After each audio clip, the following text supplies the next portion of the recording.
We're here to talk about the 80s, the era of neon, Walkmans, and the return of power to America. After suffering through the 1970s, the idea of American muscle cars made the first steps towards a return in the 80s. These cars looked better and had more power, but that was not the end. They were also better built, felt more modern, and had more technology. This unique moment in time gave us razor-sharp lines and turbo engines, and more than a few iconic cars that Generation X lusts after even today. So let's have a look at the 8 best 1980s American muscle and performance cars. First up, the Ford Mustang SVO. The third-generation Ford Mustang arrived in 1979 as a sleeker, lighter, and more aerodynamic car. The Fox body Mustang was sleeker, more modern, and aerodynamic.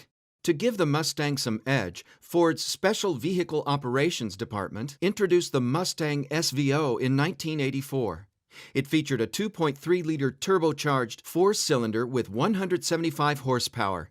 Though that doesn't sound like much, it was quite the power output for a small engine, and as a light car, the SVO was pretty hot back in the days. With four-wheel disc brakes, stiffer suspension, and sharper steering, the little Mustang was quite capable. But the best came in 1985, when SVO upped the power to 205 horses. Second, the Dodge Omni GLH GLHS. While Europe fully embraced the hot hatch class by the 80s, American manufacturers seemed quite uninterested, giving the Golf GTI an empty playground on the market. All that changed when Carroll Shelby teamed up with Dodge and introduced his version of the compact Omni model. Shelby took the 2.2-liter four-banger and added a turbocharger to produce a total output of 175 horsepower and 0 to 60 time of less than 7 seconds. Quite impressive and competitive for the day. No wonder the GLH badge stood for "Goes Like Hell." Later on, Shelby and Dodge produced a very rare improved version called GLHS, which stood for "Goes Like Hell Some More." Number 3. Buick GNX. Back in 1982, Buick started experimenting with turbocharging its line of standard V6 engines. The results were satisfying, and Buick engineers got the permission to go further. Soon, there was a Buick Grand National with 175 horses, which wasn't impressive, but later, in 1987, came the ultimate version called GNX, or Grand National Experimental. It featured the same 3.8-liter turbocharged V6 with 275 horsepower and 0 to 60 time of 4.7 seconds. At that time, Buick GNX was the fastest accelerating production model in the world. At $29,000, it wasn't cheap either, but there's a widespread legend about the owners who paid the lease on these cars just by street racing them for money. The company made just 547 of them in one production, and today they're as equally praised as they were in the late 80s. Number 4. Chevrolet Monte Carlo SS Aerocoupe.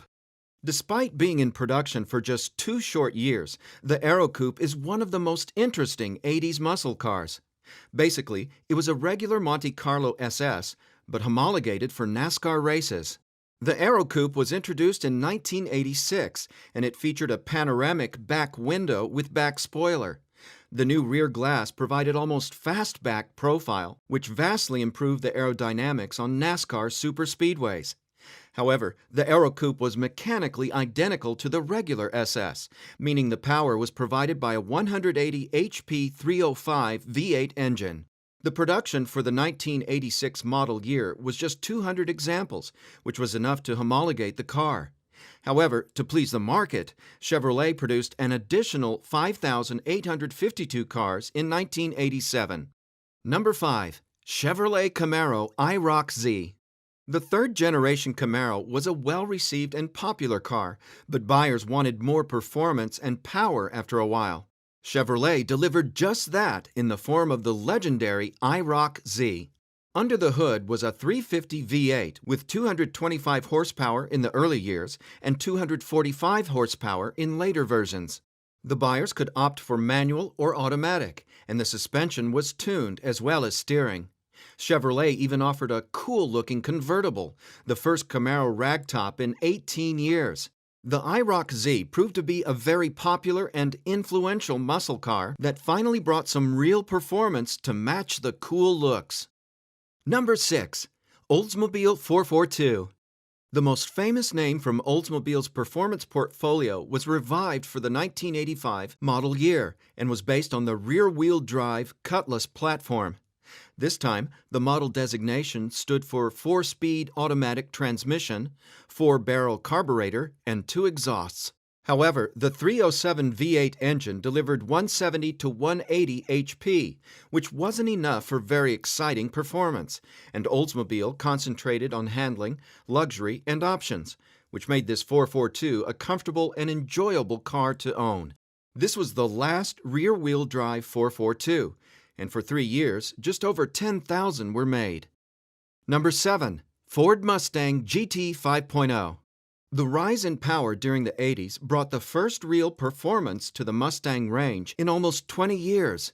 The Fox body Mustang grew more powerful with each model year, starting from 175 horsepower in 1983.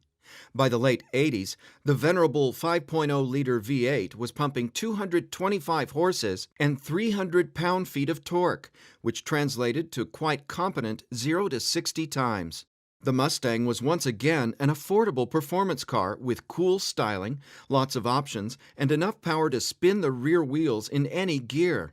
This car marked a return to the roots with a strong V8 engine and exciting performance.